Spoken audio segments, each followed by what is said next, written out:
How's it going, guys? My name's Joe. The draft is in about 6 days. It's May 2nd today, and so I figured I would take a little bit of time and talk about the what the Rams might take. So we'll start at the quarterback position. Rams are definitely doing their homework on the quarterbacks this year.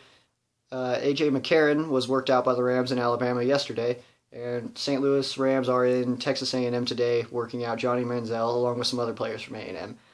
So it's definitely looking like they're going to take a quarterback. Where in the draft is yet to kind of be seen. It could be very early. It could be the number 2 pick. Who knows? With a clear-cut starter in St. Louis, I don't see it happening in the first round, but a draft is always full of surprises. So kind of take a second to talk about the quarterback situation in St. Louis. Everybody knows Sam Bradford was hurt last year, tore his ACL in Carolina, and that definitely put a little damper on everything going on in St. Louis. Sam Bradford was having a very strong season. He threw 12 touchdowns to 4 interceptions. All 4 of those interceptions were tipped in some capacity, whether it was off the receiver's hands, defensive line, or a defender tipping it, and then the pass was intercepted. The unfortunate stat of that is out of those 4 interceptions, 3 of those were returned for touchdowns. So that's not very good. So a quarterback taken in the draft is not necessarily a bad thing. It's definitely not a thing saying that Bradford is no longer our quarterback, because Bradford is not a bad quarterback, despite what most people say. So a Manziel pick would not be bad because Manziel is a very strong quarterback. Really good arm, keeps his eyes down the field when he's scrambling, so not bad at all. If I had my pick, if I was the GM of the St. Louis Rams, which I'm not, so my opinion only matters so much, I would go offensive line probably with the first 2 picks in the draft. I think that's a weak spot for the Rams, as pretty much everybody does, even though the Rams were sacked the 3rd least in the league last year. It's still a glaring hole. With running back Zach Stacy now, really getting some holes open for him, I think, would be really strong, and keeping Sam upright, or Manziel, or Bortles, whoever they decide to go with, keeping them upright so that we can get these receivers down the field. Chris Gibbons was pretty much rendered useless last year because Kellen Clemens can't really throw the deep ball, and he didn't really have a lot of time to let Gibbons get down there. So I would go offensive line. My first pick would be Greg Robinson out of Auburn. I think he would really shore up the left side of the line a little bit. He can play left guard, which would be strong. Jake Long is not scheduled to be back until after our bye week in week 4, so somebody to fill in there would be good in the meantime. With the number 13 pick, I would actually go Taylor Lewan. I would go offensive line with both picks just to get that position all set up. Everybody knows that when you're building a team, you build the lines. You start from the inside out. So we're not necessarily building a team, but offensive line is one of our weak spots.